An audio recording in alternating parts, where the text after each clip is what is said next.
Приветствую вас, господа мастеровые или просто заглянувшие к нам. Сегодня я решил записать это видео, показать вам, потому как в интернете ничего подобного я не видел еще, может оно и есть, но мне не попадалось. Хочу вам показать вот этот наружный блок кондиционера. Это 24-й Samsung с простым компрессором системы on-off.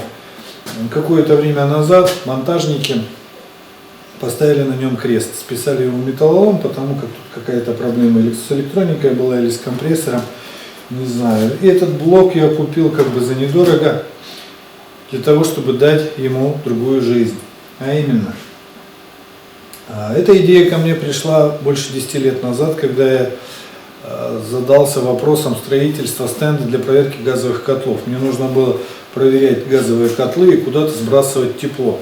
Сбрасывать тепло на несколько радиаторов в мастерской не вариант, потому что летом мне горячие радиаторы в мастерской не нужны, да и остывают они долго. Нужно было быстро, мгновенно куда-то отдавать тепло.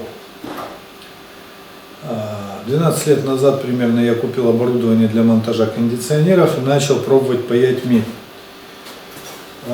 Но это уже другой кондиционер, тот, на котором мы тренировались.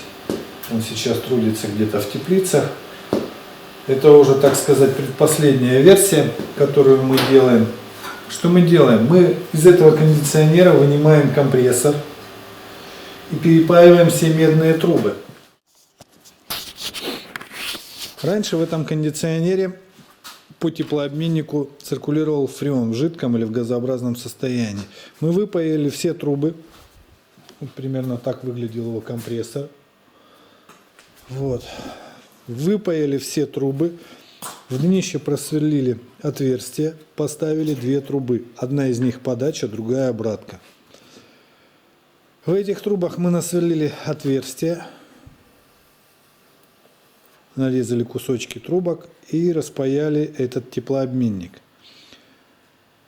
У нас получилась именно в этом такая система, что подача заходит в одну из трубок, проходит по теплообменнику, здесь разворачивается, возвращается назад в другую трубу.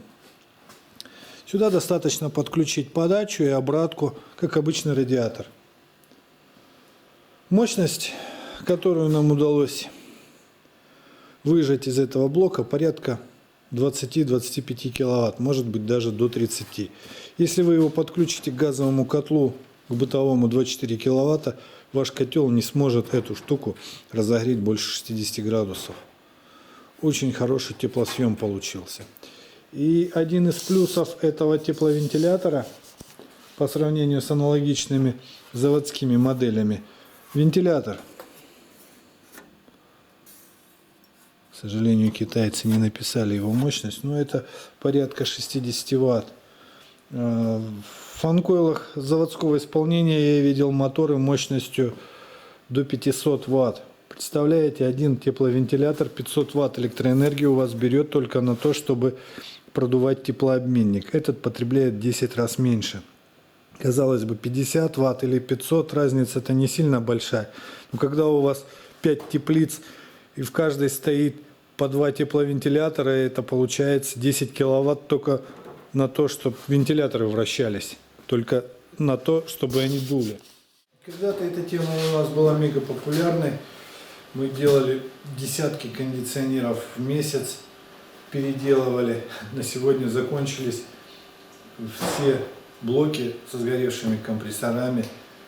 Переделывать практически нечего. Поэтому эта тема потеряла популярность. Ну вот как-то так у нас получается. Подписывайтесь на наш канал, ставьте лайки.